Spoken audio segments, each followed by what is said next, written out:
رمضان مبارک کا اکرام کیسے کیا جائے، اس کو بھی تھوڑا تفصیل سے بتا دیں۔ جو احترام کرنے والے ہیں وہ تو رمضان سے 2 مہینے پہلے سے ہی دعائیں مانگنی شروع کر دیتے ہیں، رمضان سے پہلے ہی گناہوں کو توبہ کر کے باطن کا غسل کر لیتے ہیں اور پھر رمضان خوب اچھے انداز سے گزارتے ہیں۔ ہم گناہوں سے اس طرح بچیں جیسے احرام کی حالت میں حاجی محرم گناہوں سے بچا کرتا ہے۔ جو لوگ حج پر گئے ہیں نا، عمرہ پر، ان کو اچھی طرح اندازہ ہے کہ جب احرام باندھ لیتا ہے تو بالکل کیفیت ہی اور ہو جاتی ہے، پھر جنایات سے بہت بچنے کی کوشش ہوتی ہے، ہر وقت یہ احساس رہتا ہے میں محرم ہوں، احرام باندھا ہوا ہے، بالکل رمضان گزارتے ہوئے وہی کیفیت ہو، انا صائم، میں روزہ دار ہوں، رمضان کا مہینہ ہے، مجھے اس میں کوئی گناہ نہیں کرنا، چلتے پھرتے لا الہ الا اللہ کا ورد رکھیں اور کبھی کبھی پورا کلمہ بھی پڑھیں، لا الہ الا اللہ محمد الرسول اللہ۔ جتنا ممکن ہو سکے قرآن مجید کی تلاوت کریں، حتیٰ کہ 2-3 منٹ بھی اگر خالی ہیں تو اس کو خالی نہ گزرنے دیں، قرآن پاک دیکھ کر پڑھ لیں، اور اگر قرآن پاک پاس نہیں یا وضو نہیں تو جو صورتیں یاد ہیں کم از کم وہی پڑھ لیں۔ حسب استطاعت رمضان مبارک میں صدقہ و خیرات زیادہ کریں۔ سیدہ عائشہ صدیقہ رضی اللہ عنہا فرماتی ہیں کہ نبی علیہ الصلوۃ والسلام رمضان مبارک میں اپنے دونوں ہاتھ صدقے لیے کھول دیا کرتے تھے، جیسے تیز ہوا چلتی ہے اس طرح نبی علیہ الصلوۃ والسلام صدقہ، پانی اللہ کے راہ پانی کی طرح پیسہ بہا دیتے تھے۔ تو صدقہ و خیرات زیادہ کرنا، وعظ و نصیحت کی محفل میں روز بیٹھیں، کہیں فجر کے بعد ہوتی ہے، کہیں تراویح کے بعد ہوتی ہے، اور آخری عشرے کا سنت اعتکاف اگر نصیب ہو تو سبحان اللہ۔ معتکف کی حالت ایسی ہی ہوتی ہے کہ جیسے کسی کو منانے کے لیے اس کے دروازے کی چوکھٹ کو پکڑ کے بیٹھ جائے، اگر تو در نہ کھولے گا تو میں بھی در نہ چھوڑوں گا، بس نیت کر لے کہ اے رب کریم آپ کو مجھے منا کے اٹھنا ہے۔ واقعی دیکھا ہم نے، محبت میں ایسے ہوتا ہے، اگر کبھی کوئی محبوب ناراض ہو لوگ قدموں میں بیٹھ جاتے ہیں، بیٹے سے باپ خفا ہو آ کے قدموں میں بیٹھ جاتے ہیں، ابو جب تک آپ راضی نہیں ہوں گے میں قدموں میں سے نہیں اٹھوں گا۔ سبحان اللہ، یہی مومن کا حال ہونا چاہیے۔ اے کریم تیرے در پر آ کر بیٹھ گئے ہیں،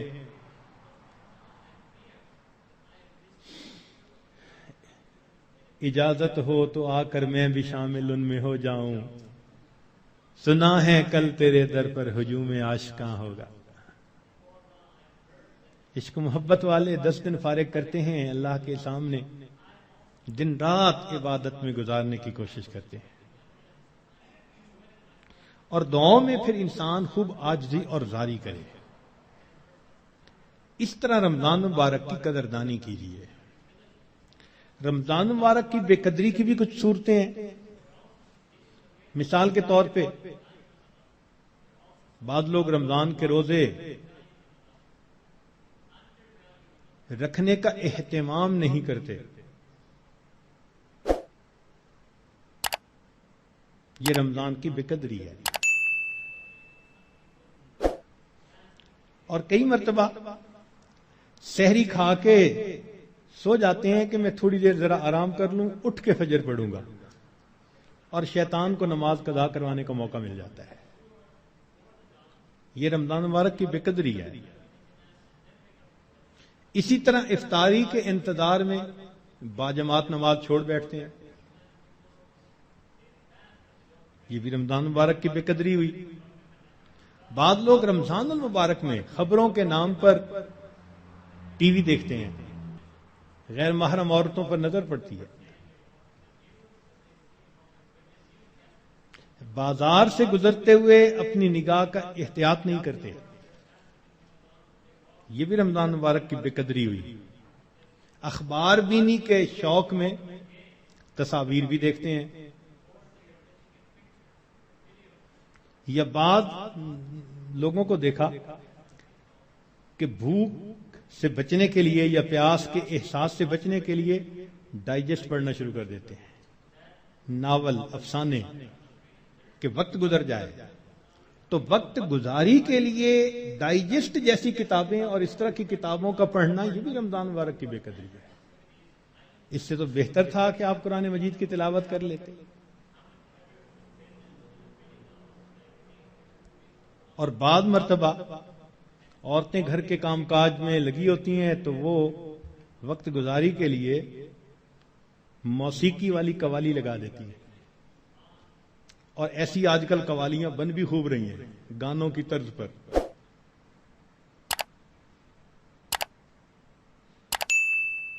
بھئی کوئی بیت الخلاء کے طرز پر مسجد بنا دے تو آپ کو خوشی ہوگی؟ دیکھ کے غصہ آئے گا نا. تو اگر کوئی نعت بنانی تھی تو ضروری ہے کہ گانے کی طرز پر بنانی ہوتی ہے؟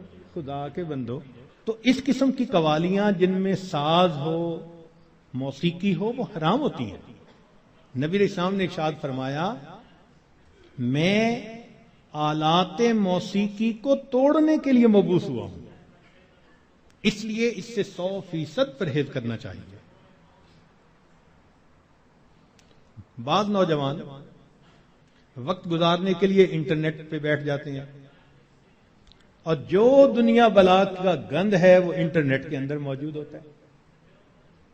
یہ بھی رمضان مبارک کی بے قدری ہوئی. اور بعض اپنے دوستوں سے میسیجز کا سلسلہ شروع کر دیتے ہیں، یہ بھی رمضان مبارک کی بے قدری.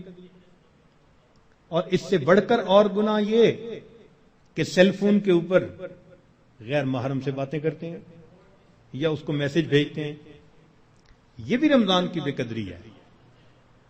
اور یہ بھی رمضان کی بے قدری ہے کہ انسان غیر محرم کو کہے کہ میں اب رمضان میں میسج نہیں بھیجوں گا، اس کے بعد بھیجوں گا. تو اس کا مطلب یہ ہوا کہ اس نے اللہ کے حکم کی تعظیم نہیں کی.